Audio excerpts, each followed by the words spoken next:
Well, hello, friends, and welcome back to the Raising Rices podcast. I'm so thankful that you are here today, whether you are driving in the car, folding another basket of laundry, washing dishes, or maybe working in your garden as it is summertime. I just want to thank you so much for inviting me into your day. It is always such a joy to spend time together. And I really sincerely pray that every episode encourages you to love the Lord more deeply and to build your home with a greater intentionality. So if you've been listening over the last few weeks specifically, you will already know that we've been talking a lot about Christian households. Last week, we talked about the idea that your home is your first ministry. We looked together at how God doesn't just work through big moments in life. He actually works through ordinary ones as well. And through things like family dinners and conversations in the car and chores and bedtime prayers, family worship for sure. And all of those little moments that don't seem very significant at the time really do add up to a greater vision and purpose for your family. And today, I just kind of want to build on that conversation because I think one of the greatest opportunities that we have as parents to disciple our children is something our culture often overlooks, and that is responsibility. Now, when you hear me say that word responsibility, maybe your mind immediately goes to things that you're personally responsible for, or maybe your mind goes towards things that the household is responsible for, and specifically maybe homemaking, and that thus leads you to chores. Maybe you picture children making their beds. That's their responsibility. That's their domain to learn to rule over their bed. Or maybe taking out the trash. That's something that's very doable for many children. Washing dishes is definitely a chore that we have in our family. Or feeding the dog, taking care of like an animal. So these are certainly parts of responsibility. But actually today, I want us to think much more broader and bigger than just chores. I want us to think of the word stewardship. The Bible tells us that everything we have that's been entrusted to us by God, like our home, our marriages, our children, our finances, that's a big one, right? Our jobs, our gifts, our time, our opportunities, even literally the breath in our lungs, all of it belongs to Him. It belongs to God. And we are simply the stewards of what He has placed into our care. And if that is true for us as adults, then one of the greatest gifts that we can give, we can impart into our children is learning how to steward responsibilities while they're still living in our homes. And I think, if I may be bold, one of the biggest mindset shifts that Darren and I have made over the years is realizing that we are not just raising children. We are raising future adults. We are raising brothers and sisters in Christ that we are going to walk this journey with far longer than when they are in our home and in our care. And that might sound like a small difference, like, oh, raising kids, raising adults, we're all raising something, right? No, but I think it really kind of like, just like I said, changes that mindset, the way that you are viewing those gifts, those things that you are stewarding in your home. And when I only think about today, my goal becomes making life easier for today in this moment. It's often quicker to do the job myself, right? It's often faster if I just load that dishwasher.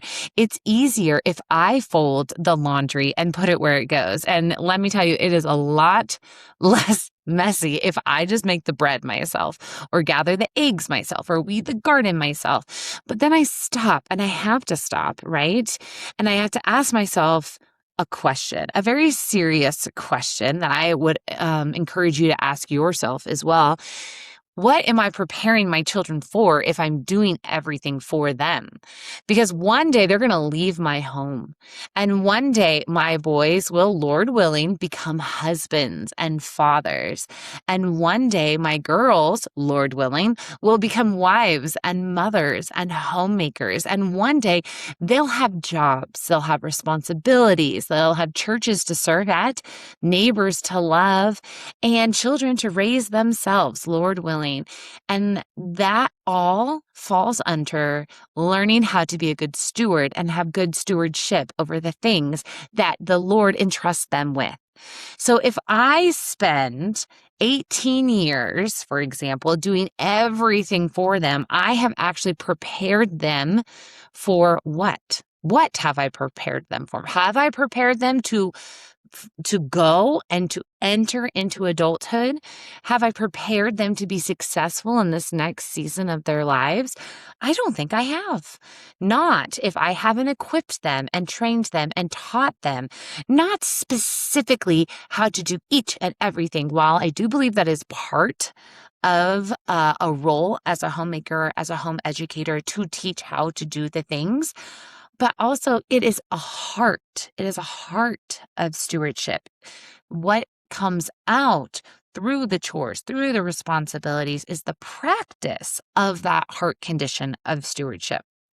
And I think one of the greatest mistakes that we can make as parents is confusing helping our children with preparing our children. Right? Like sometimes we want to help them. We want to help them make life easier and have more fun and all those things. But are we preparing them? Sometimes I think helping them in the moment actually keeps them from growing into capable adults. If you solve every problem for them because you're helping them, you are not equipping them to become problem solvers, right? And sometimes that's hard because you have to sit as a parent with the fact that my child's going to struggle and they're going to have to struggle and work through this. And I just want to be absolutely clear that I don't mean just like, hey, my kid's drowning over there in the pool, I'm going to let them discover how to swim by themselves. No, okay? Like, don't hear what I'm not saying. Just hear what I am saying, and that there are times when they need to learn to have some grit, to be overcomers, to navigate a problem, maybe in a way that you wouldn't even do it. So to take that step back and to encourage them in that difficulty. Now, again, I want to be careful because it's so easy on a one-sided conversation like I'm having on these podcasts. I want to be careful here because this isn't about also expecting perfection. Like I said, like when you watch them struggle, when you have an expectation set forth, you are definitely 100% of the time not going to get perfection. It's not about turning our homes into little like factories where our children never laugh, never play, they're only work, work, work. Childhood is a wonderful gift, and it is a gift our children should absolutely enjoy. Being children, loving things like playing and climbing trees and building forts and riding bikes and chasing chickens. You know what I mean? Like, give them the opportunity to be a kid, but do not confuse that with also the fact that you need to take other times during the day to train them in responsibility and in stewardship. Make wonderful memories, make those mud pies, yes, but I also sincerely believe that children were created to contribute. We are created to be a team, a unit, a family, not just individual people residing under one house. So take that and let's look at this from a biblical standpoint. From the very beginning, God created mankind to work. Yes, I said it. We were created to work. Sometimes we think that work is a result of the curse, but it really isn't. Before sin ever entered into the world, Adam was giving meaningful work. And I really like that word, meaningful. God placed him in the garden to cultivate it, to keep it, to work it. And work wasn't a punishment. Work was a part of God's good design. Yes, the curse brought difficulties in that work. So that definitely makes us kind of struggle with, hey, is work part of God's design? But what we need to teach our children is that when they are working, when they are doing meaningful tasks for the family, they're not being taken away privileges or free time, or we're not taking things away from them. Actually, we're inviting them into something that God calls good, right? It's good for them. It's good for their lives. It's good for their future. It's good for our family. And I think that culture has unintentionally or intentionally, who knows, given children the message that the world exists to serve them, that they are created for the world to serve and to cater to them, that everything is built around keeping children entertained, honestly, and keeping them comfortable and keeping them happy every moment of the day. But that is not the picture that we see in Scripture. The picture we see is families serving one another, being outward minded and focused and in servitude and thinking of others. You also see in the Bible working together collaboratively as a family team, as a unit. We see bearing one another's burdens. That's not just staying in your own little happy zone, right? You're grieving with people. You're also celebrating with people, but you are taking yourself and removing the self, right? You are thinking of others. You are being a significant part, both emotionally, spiritually, and physically, of a team. And they're using their gifts. Children and adults are using their gifts for the good of others. I love it. Even just recently on our way home from church the other day, we were conversating about one of the families that sat behind us mentioned to my children it was such a gift for them to see them in worship and following along in their Bible during the sermon.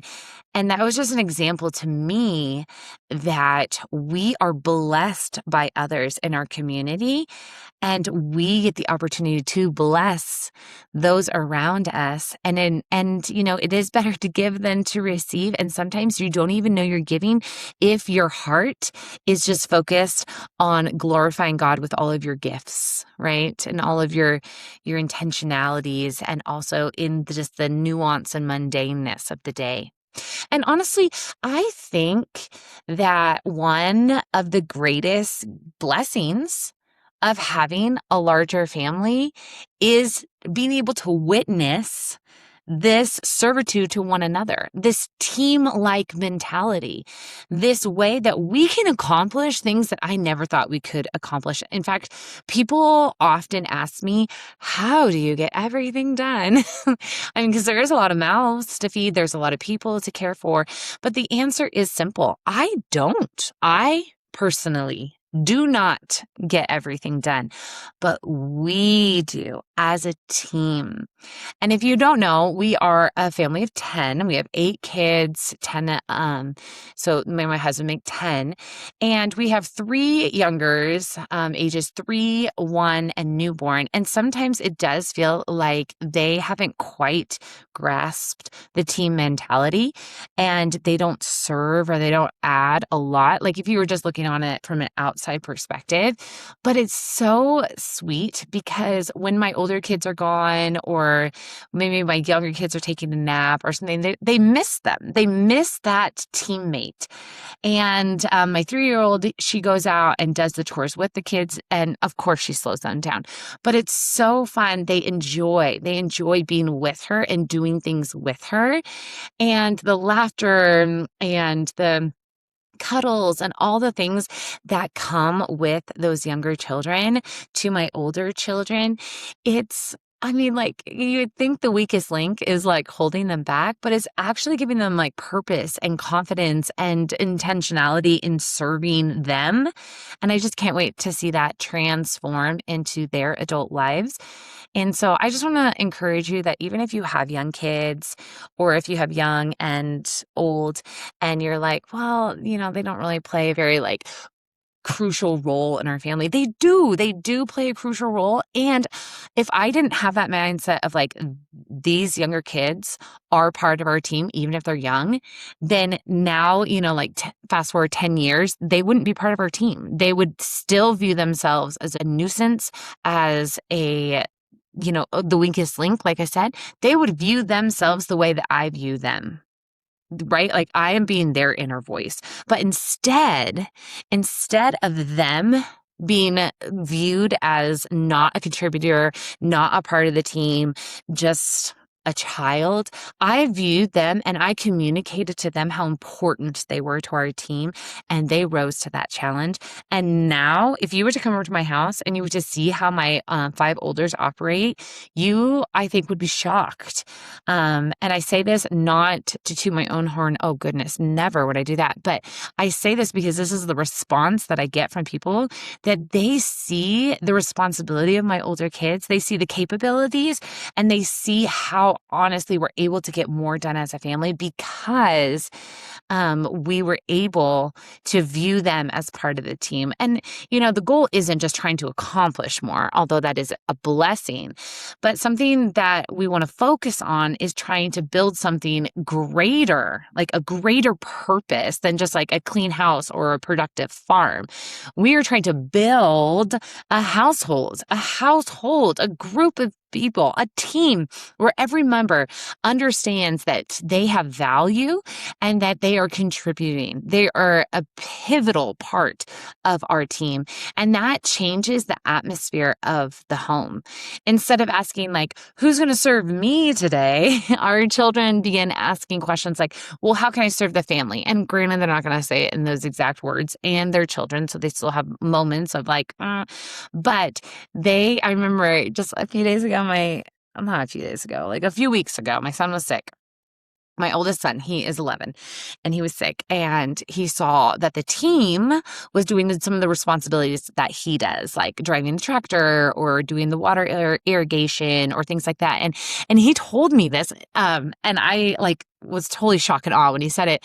I shouldn't have been, but I was.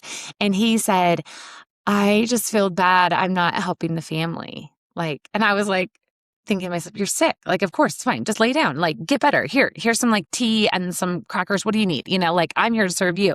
But he was like, I feel like I'm not doing my job. And I'm like, this 11-year-old just feels the beauty of the responsibility. And it was great for him to vocalize that, because we could tell him, like, this is such a blessing that you're able to help the family, but we're also able to help you. Like, it is a team and we fill in the gaps. And so it was great for him to witness and to be part of, but it just kind of like took me off guard. I'm like, yeah, wow, I miss you being part of this team. Like, you are such a key player, 11-year-old son. Like, you do so much around here and we just value you so much, but also like, it's okay. We all can rise up. We can all have some grit.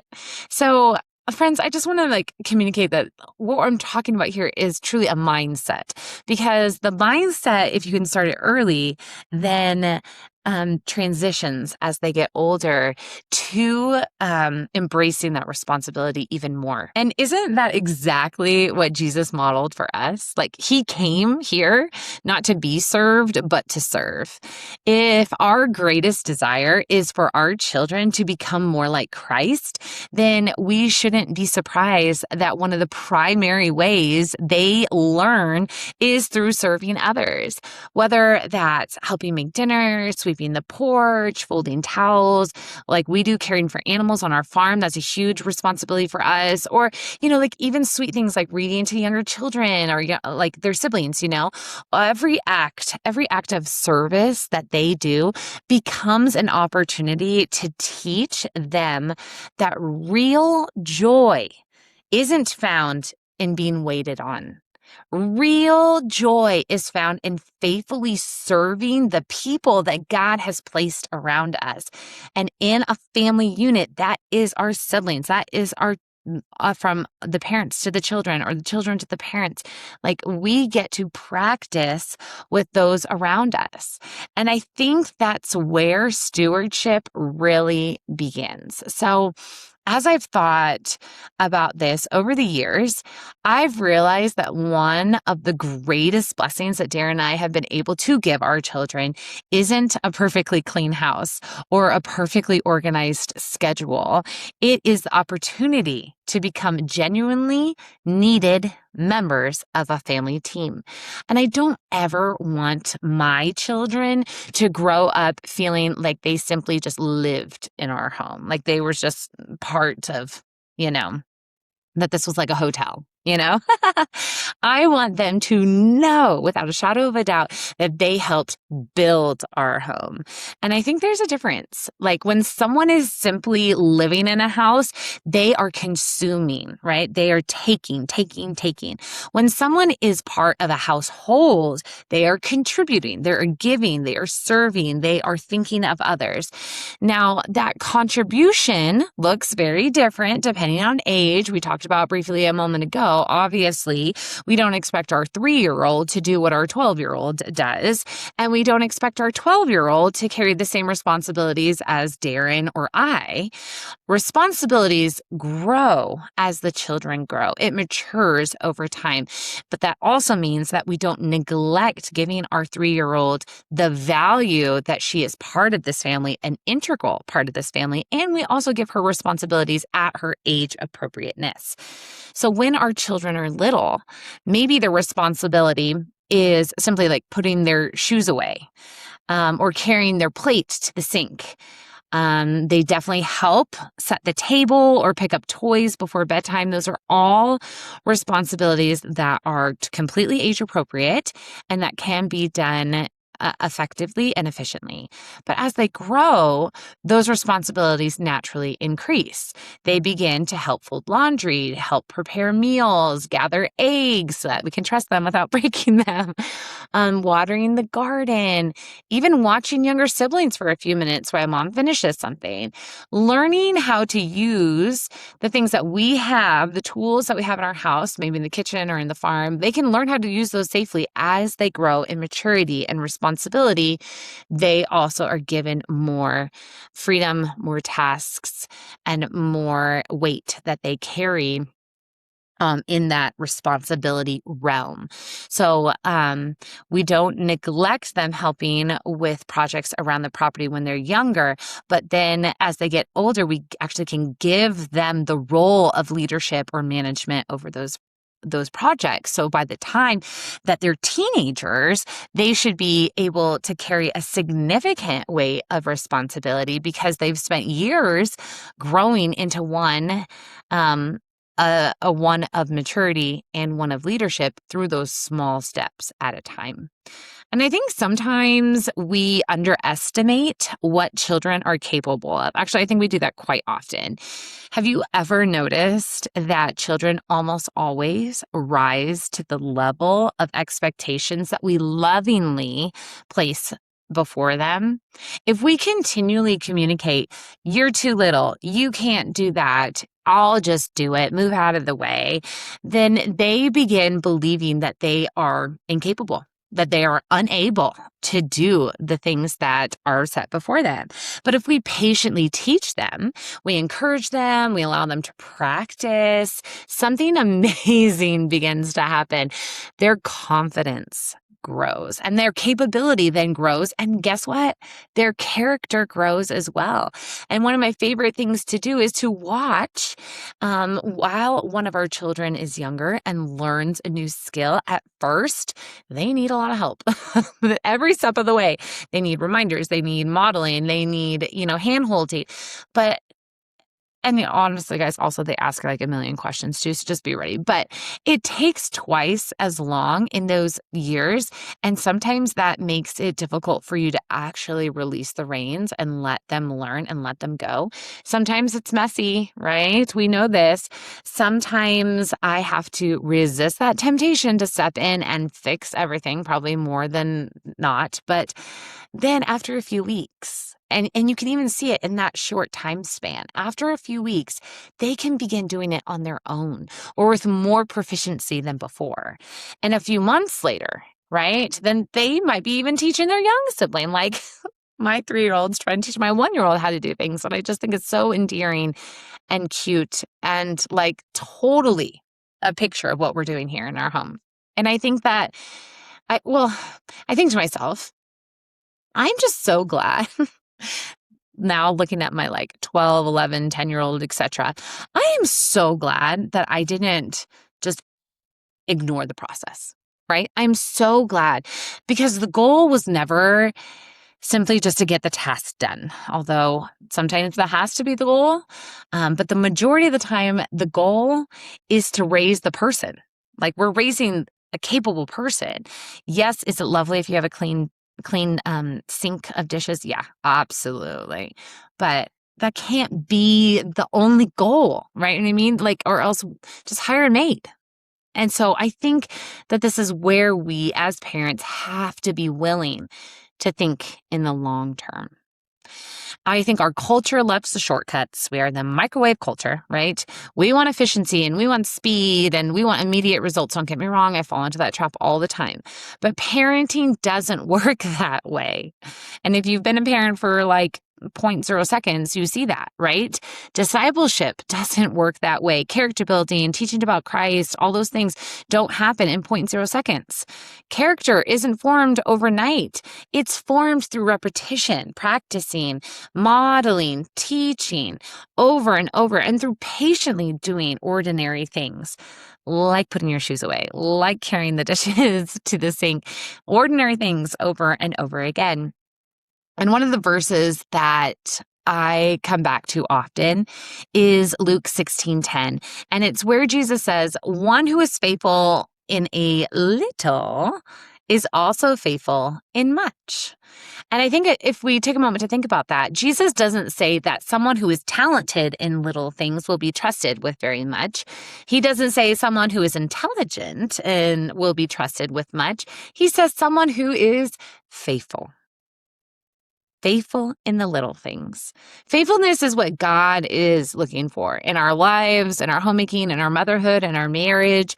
And faithfulness is something that we can begin teaching when our children are very young. Faithfulness looks like feeding the chickens every morning, even when it's cold outside, even when it's hot outside. Faithfulness looks like finishing a chore before moving on to something more enjoyable, like free time. Faithfulness looks like returning the tool to where it belongs instead of leaving it in the yard. We are working on that right now, let me tell you. Faithfulness looks like keeping your word. If you say you're going to do something, then you do it. Faithfulness looks like doing a job well, even when no one is looking. That's one of our family values.